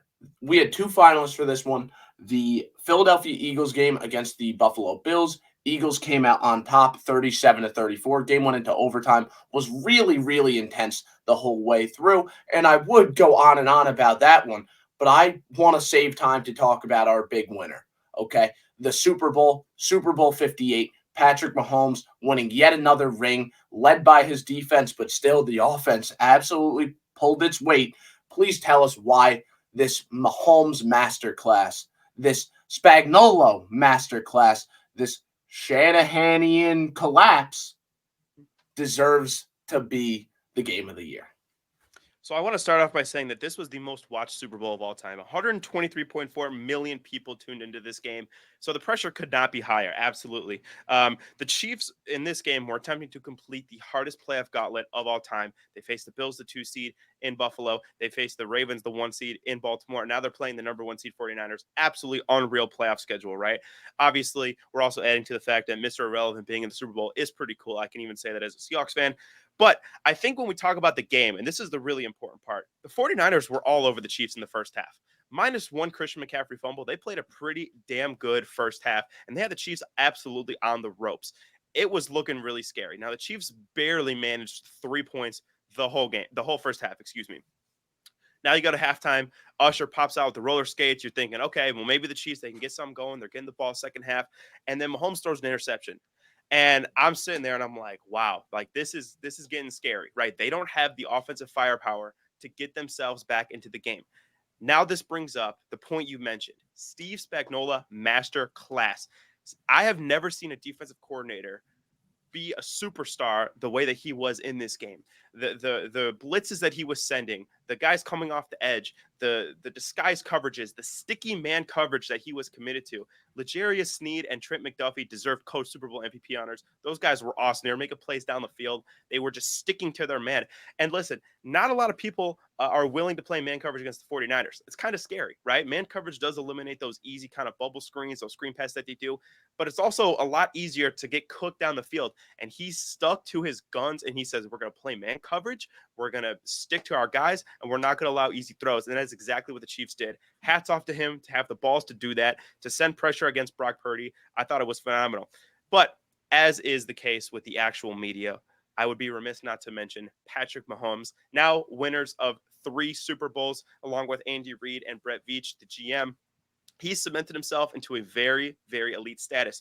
Now, what did he need to do? Well, he needed to have a game-winning drive at the end of the game to get them into position to tie the game. I honestly thought they were going to go for the touchdown there, but they tied the game, went to overtime.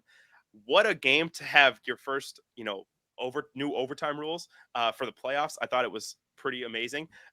They go into overtime. The 49ers controversially take the ball, go down the field, kick a field goal. And I think everybody with 2 eyes and 4 brain cells knew Patrick Mahomes is going to get that ball in the damn end zone.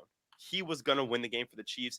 And what an absolutely perfect drive. That 4th down, that heart stopper. They conveniently took it right to commercial after that, just so everybody could, marinate into the suspense of the moment. Takes it himself on that read option, drives him down the field, despite MVS wanting to sabotage and, go -7 yards by himself. Took him all the way down the field, through to Mecole Hardman for the game-winning touchdown. You had Steve Spagnuolo masterclass, Patrick Mahomes and Andy Reid masterclass, which is the heart and soul of the Chiefs dynasty. You had Kyle Shanahan, unfortunately, blow another 10-point Super Bowl lead. Unless you're a 49ers fan, this game had everything you could have wanted. It was a phenomenal game, and it was on the biggest stage, like I said, with 123.4 million viewers. That, along with just the underdog story that the Chiefs were, right? Yes. I mean, just think about it like that. The Chiefs are a team that halfway through the year, everyone was saying they're not going to win a Super Bowl. They're lucky if they even make it there. And then they have to play against Baltimore. They have to play against Buffalo. They're not going to be able to do that. And then look what ended up happening, right? And it's all because, last time you were here, we talked about it. some teams like to win with these elaborate X's and O's and these disguised and, all these different types of coverage. Spagnuolo kept it simple. He kept it simple all game long. My guys are better than yours. L'Jarius Sneed, go man-to-man on Brandon Ayuk, locked up. Oh, Deebo Samuel, you think we're going to have a problem with him? Trent McDuffie, lock him up. Simple as that, all game long, making them absolute non-factors. McCaffrey still had a day, but it wasn't quite enough. You got to give credit. Day. It was not a McCaffrey day. Nuh-uh. And you know what happened to George Kittle? Yeah, Zero. He had the 4th down conversion, which was sick, by the way. Yes. If the 49ers won this game, that play would go down in history. Even though Kittle didn't have a great day, I mean, there were several plays throughout this game that the 49ers made that, I mean, they felt historical, but then the Chiefs also made their fair share of plays they like made that. Better, yeah. It's what a great Super Bowl is supposed to be. It was a fun watch the entire way through. Some people have a little bit of a problem with how low scoring the first half was, but that's what football is, man. Good football. Defense. Good defense. Yeah, good football is defense. Good football isn't just, 80-yard play, 80-yard play. Good football is seeing Dre Greenlaw fire up that 49ers defense at the start of the game, and then watch that momentum completely turn when Greenlaw goes down, and then the 49ers are able to get some back. Like you said, the Mahomes interception. I mean, it was just a back and forth day all game long, and the future greatest player of all time, Patrick Mahomes, made the plays when it mattered most. Got to give it credit. Just a beautiful, beautiful football game by both teams to cap off a beautiful season.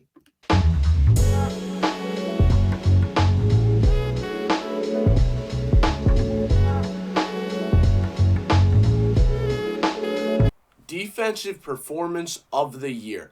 There were a couple of good performances throughout the season, but one was far and away the best, and that was Khalil Mack against his former team, the Raiders, the Las Vegas Raiders, Oakland when he used to play there.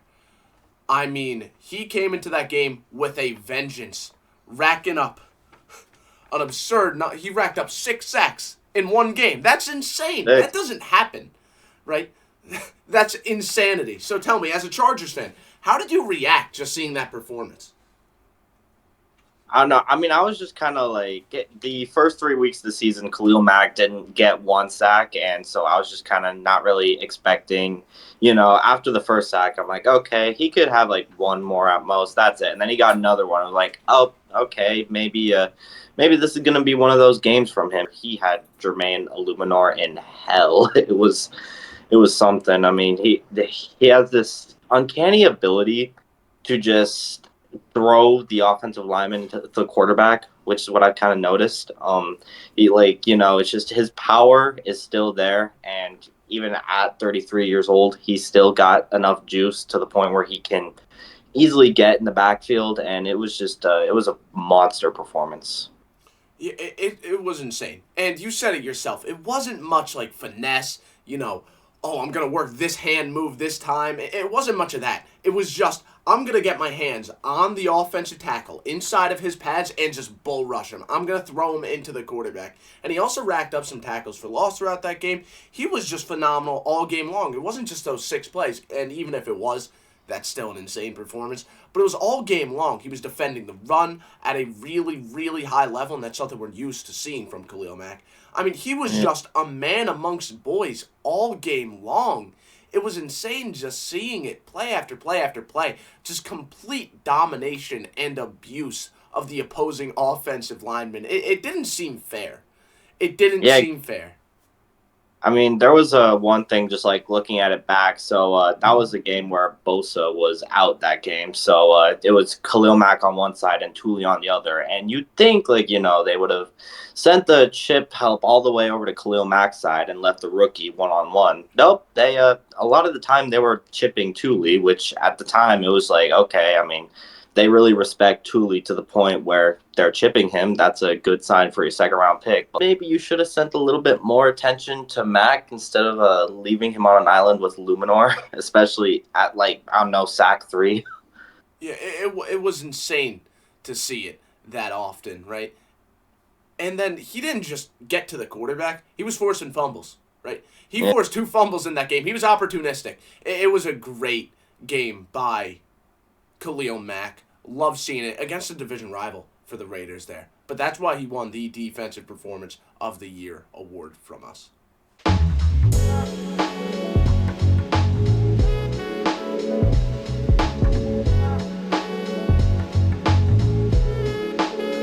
And now we're going to have Offensive Performance of the Year. There were plenty of astounding offensive performances throughout the season. There's no doubts about that. But there were 2 that ended up being finalists. I'm going to say the one that ended up losing, Tyreek Hill against the Chargers, despite a great effort by Tyreek, racking up 215 yards, 11 receptions, and 2 touchdowns. He didn't do quite enough to end up winning this award. That was a great game by him, by the way. That was the game that got the entire league started with that motion inside type of thing that just guaranteed. Yep. Yeah. That guaranteed smaller receivers that are normally threatened by press coverage, free releases off of the line of scrimmage, despite being lined up outside at one point. So that really screwed teams up, and it was a theme throughout the rest of the season. We saw teams kept trying to copy Mike McDaniel and what he did with Tyreek and that motion. And it was the true recipe for success for Tyreek. That and him also just being an insane athlete. 11 receptions, 215 yards. That's a ridiculous total, but he still didn't win it. The winner was the rookie, CJ Stroud, against Tampa Bay. Nico, go right ahead and present why Stroud deserved to win this award. So yeah, CJ Stroud threw for 470 yards in this game, 5 touchdowns. He set some rookie records, 30 for 42, obviously put up 39 points and led the Texans to a thrilling victory. One of the best games of the year too. For me, what was so miraculous about this game is number one, obviously the game-winning drive, about 40 seconds on the clock. Tampa Bay sitting back in these deep, deep zones. He had that insane hole shot to Tank Dell to get them into the red zone. And then obviously he thread the needle with just under 10 seconds left back to Tank Dell. To me, it was just the amount of tight window, just ridiculous throws downfield that he made, combined with never really putting the game at odds with a turnover-worthy play of any sort, or taking bad sacks. And also not having a good run game. The Texans ran for 3 yards per carry in this one. Todd Bowles also not really blitzing him as much and not making the deep passes as vulnerable as he made them look. So yeah, I just think that this was really the statement game. I mean, CJ Stroud, I think a lot of people that had turned on the tape had been like, yeah, he's having a good year. And then this is when we started to think, wow, this is one of the best rookie quarterbacks we've ever seen, if not the best. And that kind of stayed on that trajectory throughout the rest of the season. He had that big game in Cincinnati the following week too. So yeah, I mean, I just think it was a really clutch performance, really consistent performance, and a really electric performance, efficiency and all. Yeah, and if you remember, right, CJ Stroud at one point before his injury was considered an MVP candidate. He was. And this was the game that really got that going, like you said. Yep. So it was just absolutely astounding because, like you said, he didn't have the support that you normally see a successful rookie quarterback have, right? I remember Big Ben Roethlisberger, his 04 season, his rookie year. Of course, I didn't see any of that. I was born in 06. But from what I heard, he was considered so successful throughout his rookie year because he won a lot of games, but it wasn't all him. He had Jerome Bettis to hand the ball off to. He had a lot of support. CJ Stroud, though, it was all him. It was all him. Nico Collins stepped up. But throughout this entire season, CJ Stroud was spectacular. He was the reason that they were winning games. And this particular game was just a microcosm of that. What he did against Tampa was electric. Electric. You said just there, right? Tampa didn't make it easy on him. Tampa was dropping guys back into coverage. There were tight window throws. But here's the thing, and you hear it all the time, but you don't see it as often as you'd like to. You can't defend the perfect pass. It just cannot be done. CJ Stroud has an innate ability to consistently manufacture the perfect pass. consistently. And that's just an absolute game-breaking ability, something people underestimated about his game in college, and that's why he wasn't the QB1. But this is the type of game that really made that entire Carolina Panthers organization go like, damn. Oh, yeah. I mean, against our division rival, I guess we should be feeling happy our division rival's losing. But, man, come on, really? Yeah, I mean, and also I kind of feel like the vibe of the situation was just crazy, man. There are these moments every season that are just so iconic. You're like, man, you see the trajectory of the league changing right in front of our eyes. And I felt like that was sort of a statement that almost changed the trajectory of the league, the AFC South, the AFC right in front of our eyes. I mean, even leading into what happened throughout the rest of the season and the Texans ending up going on that run. So, absolutely. It was like the Jamar Chase against the Chiefs. I mean, we just see this sometimes. It's unordinary, and it makes you realize that we've got a special career going on here. So, yeah. Houston kickstarted their season with this one. And, you know, they had a successful season up to that point, but that was the one that really got them going. They were kind of on and off, you know. Yeah. Scrappy, low scoring, 500 games. But this was the one that really got them going. CJ Stroud, offensive performance of the year against Tampa Bay. He completely earned it.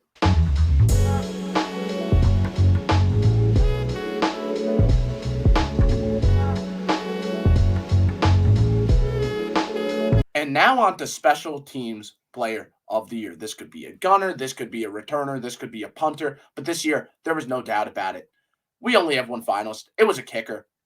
On America's team, Brandon Aubrey had an electrifying year. I mean, he's a heck of a story, but we didn't just put him on this pedestal. We didn't just give him this honor because of his story. We gave it to him because he was automatic. He was automatic. Brandon Aubrey, electrifying player from the kicker position. Geek, go ahead and say why he completely deserved this award. Brandon Aubrey missed one field goal all year, which was at a good time. He might have missed one in the playoffs. Unimportant. Unimportant. There was a lot of bad things happening in that playoff game. They were losing in that playoff game no matter what. Yeah. He was just a microcosm. Honestly, the reason they lost was because he was off. Because he's a locker room presence, probably. There you go. His nickname is Butter, and that's fucking incredible, apparently. No, so he is just insane. Dude was a first-round pick in Major League Soccer. Was a soccer player up until this year. 28 years old as a rookie, which is just different. Comes in as a rookie kicker. Misses a single field goal in like week 18. I believe had 2 missed extra points. Is that? I believe it's 2 missed extra points all year. Point is, he was automatic. He was automatic, more than literally anyone else in the league, which is insane to say when maybe the greatest kicker of all time still plays. And Brandon Aubrey was the most trustworthy kicker all year. As a rookie, was able to just do whatever he wants. He was 10 of 10.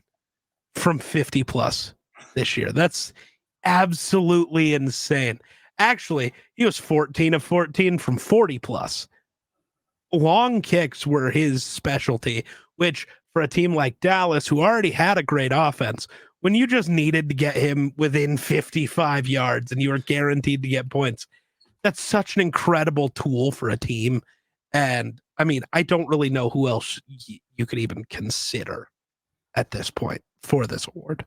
That's exactly why there weren't other finalists. Everyone had him as the three-pointer here. Everyone. I mean, it was insane.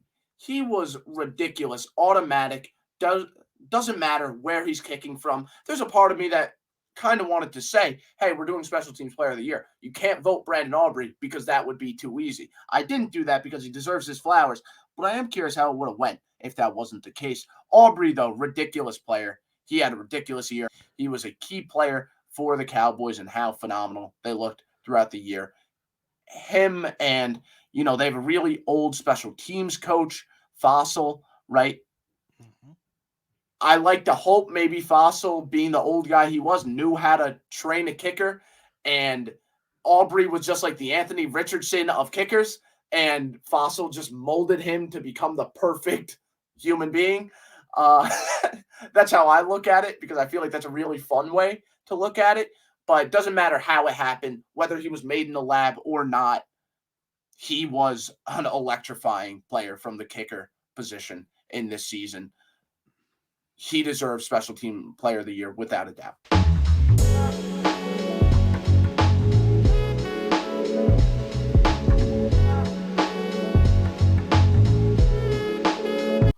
Offensive Player of the Year. There were really two names in this one. We had the finalists, Tyreek Hill and Christian McCaffrey. But there were also names that didn't quite make the finalist cut.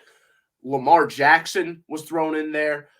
Patrick Mahomes, because of what he did in the playoffs and considering his situation, just keeping that offense afloat was really impressive by him. There were a lot of names to be thrown around in this discussion. The finalists that we eventually concluded deserve to be in this conversation were McCaffrey and Tyreek Hill. The winner ended up being Christian McCaffrey. Hammy, you're someone that voted for the two of them. And, of course, everyone had the top two as Tyreek Hill, Christian McCaffrey.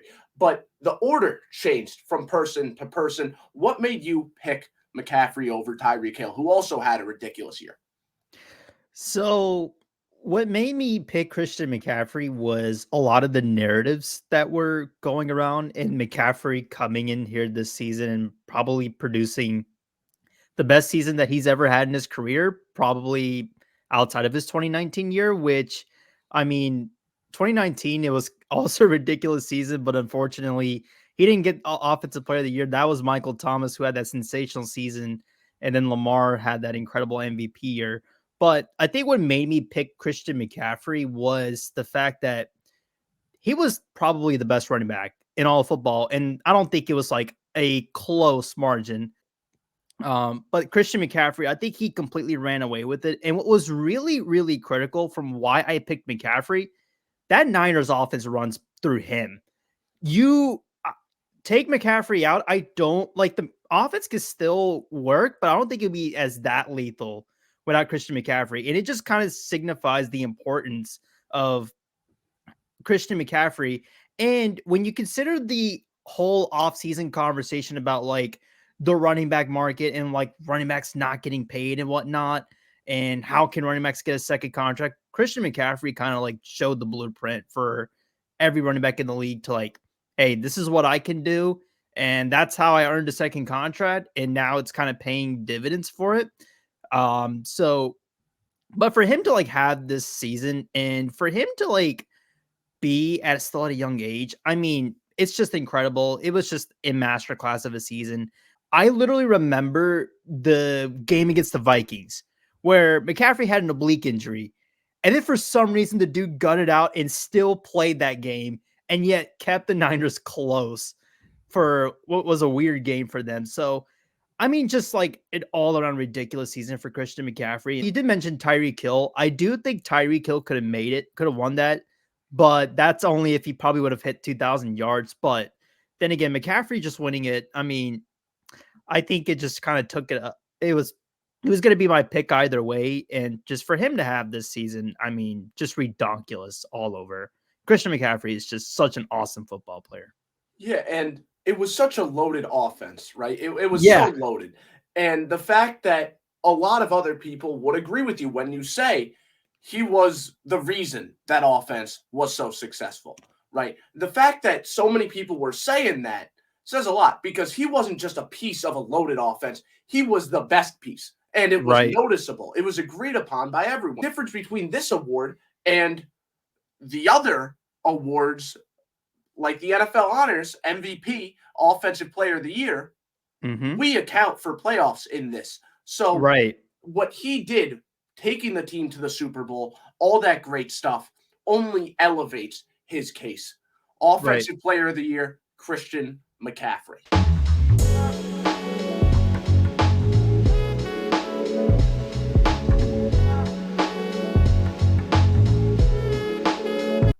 And now, Defensive Player of the Year. The best defensive player this season. We ended up with 2 finalists for this one. First one that I want to talk about, the one that didn't end up winning it but still deserves a lot of praise, Max Crosby. He was a phenomenal run defender. Wasn't quite the pass rusher that some of these other players were, but what he did against the run on such a constant, consistent basis was absolutely insane. I mean, he was on a Raiders defense that was, I think, really underrated, but he was a key reason why that defense was as good as it was in that later half of the year. His ability to just shut down runs from behind the line of scrimmage every single play. And then he followed up making amazing plays, shedding blocks, just chasing laterally. He was a nonstop engine. He was a really high motor player who was consistently pursuing runs from the backside, just making play after play after play. He was truly spectacular, but he did not win the award. The winner for Defensive Player of the Year for us was Myles Garrett, Cleveland Browns edge rusher. Go ahead and explain to the people why Myles Garrett had such a great season. Well, Myles Garrett is one of the top 3 edge rushers in the game. Dude's just unstoppable, and he can do basically everything. He doesn't have to work on the edge. We saw the dude running motion like he was a wide receiver to go take on a center constantly. He's maybe the only defensive player in the league where teams were putting 2 or 3 guys in motion with him when he'd move, because we got to triple cover this guy because literally no one can stop him. Dude's got some of the freakiest bend in the league as an edge rusher, and he's just too huge to be as bendy as he is. Myles Garrett is a freak. And part of me, both for our awards and other people's, it was finally just his time to win. He's been second for like 5 years in a row. It was just finally his year. Nobody else was historic. And so it was finally just the year of Myles Garrett. And he finally got his season with a high caliber defensive coordinator. He had the other pieces on the defensive line. He had the guys in the secondary to really help him with this. Yep. I mean, he was in a great position to succeed, and he took advantage constantly. And he had to. I mean, the Browns only got to where they were because of the defense, and I feel like most of that was because of Myles Garrett. His impact is insane. I think there's maybe 3 other defenders with the impact on defense of Myles Garrett. Like, it's on a different level of just like him being on the field. We've seen it when they don't have the guys in the secondary and their linebackers are bad and they don't have anybody else on the D line. They're still a top 10 defense because Myles Garrett just does it himself. Now you give them Dalvin Tomlinson, Zadarius Smith, and then you keep the secondary healthy, and that defense is ridiculous. And he's the catalyst. Catalyst. We saw plays where he was telegraphing his move pre-snap and then doing the exact thing that he telegraphed, and it works. Okay, that doesn't happen, man. Also, putting him over a center needing to snap the ball first and then get his hand up, and someone that plays center, I know that little split second you have to spend snapping the ball makes a big effect, especially when you're playing against someone like Myles Garrett, who is so insanely fast off the snap. He is just so insanely fast to use his hands. His reaction time is insane, and then he's able to follow it up in pursuit with that absurd bend that you mentioned. It's not fair. It isn't fair. Yeah, he's the most incredible mix of speed and speed to power there is in football. Like, I think him and Micah Parsons are the only 2 edge rushers that like have that level of impact on a game. There are a lot of good edge rushers in this league, but Micah and Myles are the only 2 that like make entire defenses elite just by existing. And Myles might be the guy who I least want a game plan for because there's just no answer. Yeah, and that's the thing. With Myles Garrett, he has the size and the speed. Micah Parsons, he's also a big guy compared to his speed, but he isn't like, if you double team him, he's still going to make the play. You don't feel that way right Micah Parsons. Now, maybe you'll try and get a double team on him, and he'll just get Avoid right it. past the blocks, completely avoid it. Maybe you'll see that. But with Myles Garrett, you could have two offensive linemen, two of your best offensive linemen with hands inside his chest, which is normally wraps. You'll still see him fight. You'll still see him bulldoze both of them into the play. It's not fair. It was both against the pass and against the run with Myles Garrett. It was nonstop with Myles Garrett. He was a phenomenal player on a phenomenal defense. That's why he deserves Defensive Player of the Year right here.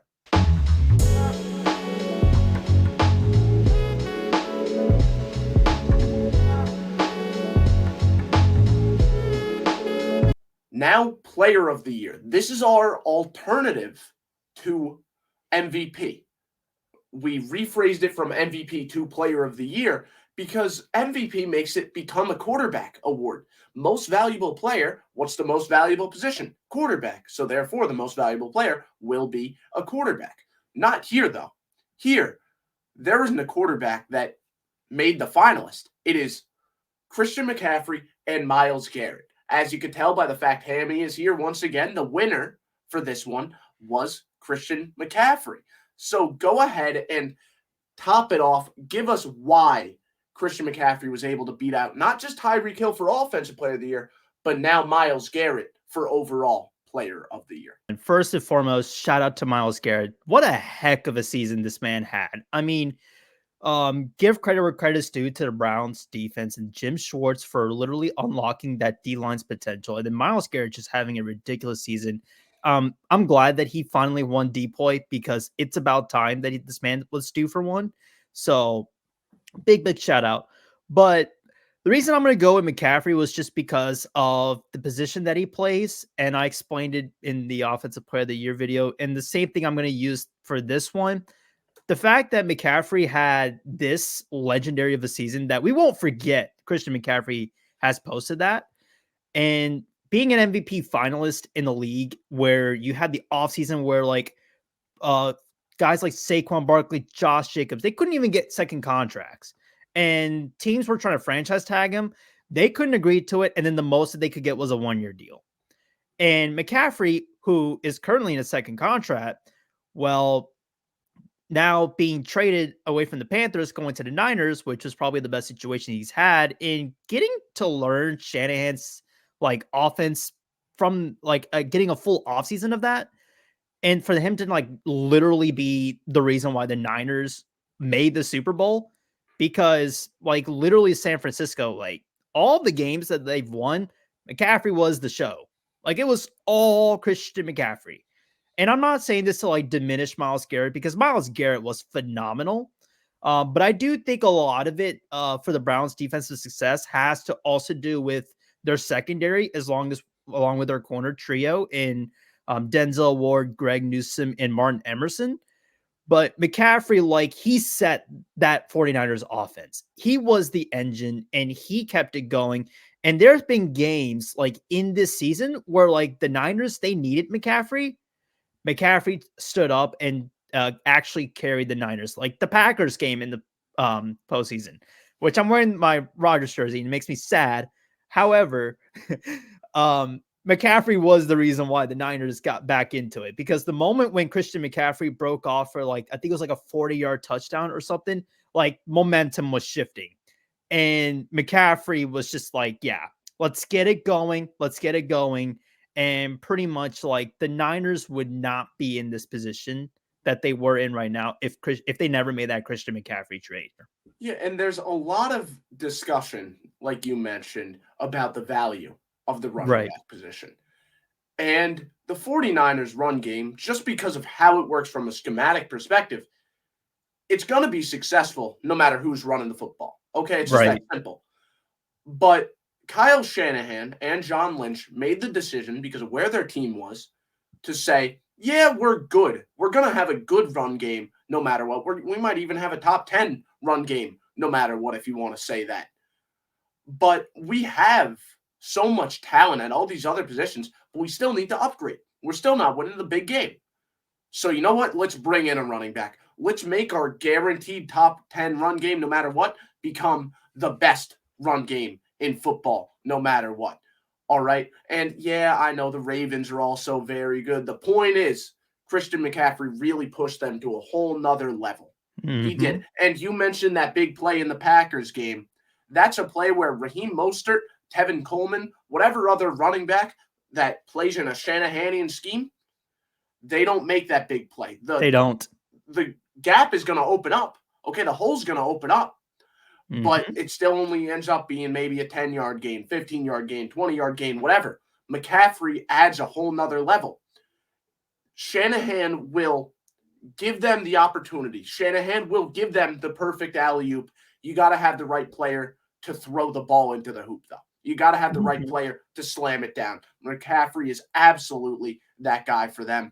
I think it was a great choice to make McCaffrey the player of the year. Not the most valuable player because he was still just one of many high-caliber offensive weapons on that 49ers team, but he's the player of the year.